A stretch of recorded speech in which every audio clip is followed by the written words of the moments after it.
Today's visuals will be the favourite part of my train commute. It's so nice to travel in the early evening during spring and summer because the sun is like a twinkling beacon at the horizon line. I wish I could transport you into the video, really, so you could appreciate this in person. I just love how as the train gradually makes its way around the curve of the hillside, the view out to sea appears to stretch out farther and farther away. It makes it so you can appreciate the view for a really long time.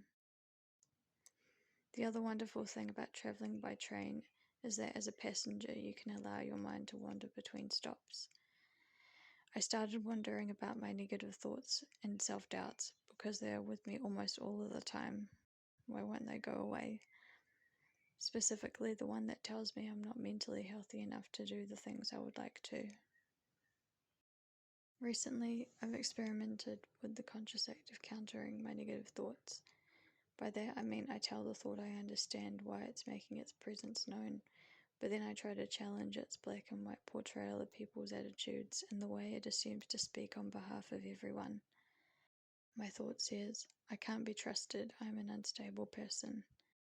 But I can counter that with, actually, my best friend trusts me.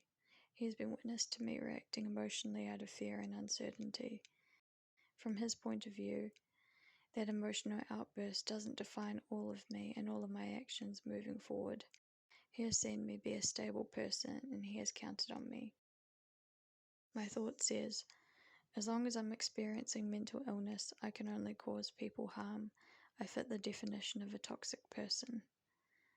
But I can counter that with, despite the anxiety and insecurity I'm dealing with, at my core I care about people, I like them, and want to cooperate and feel a sense of connection with them.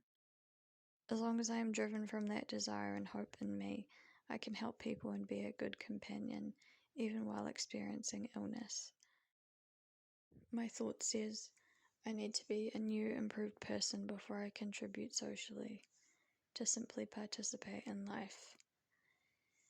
And I can counter that with, what if someone liked me as I am now and would value what I'm able to contribute today?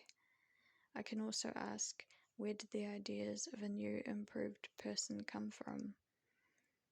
Is that person a vague cloud of images that I've determined I should aspire for?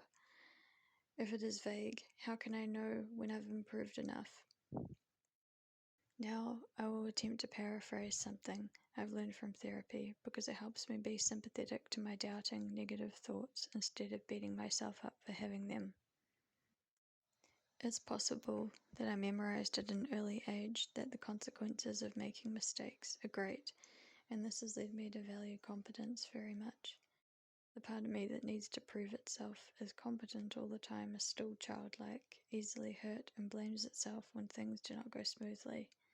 This childlike part of me really believes it's the cause of all things and has limited ability to take on a perspective outside of itself.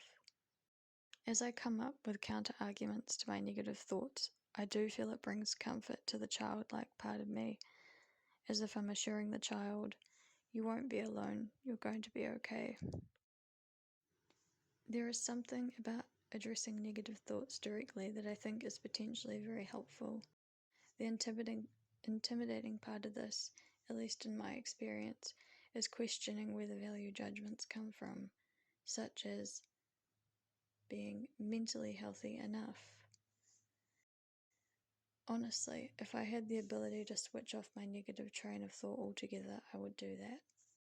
But seeing as that is not possible, I'm going to use it as a springboard to learn something new, let in an outside opinion, and to hopefully broaden my perspectives.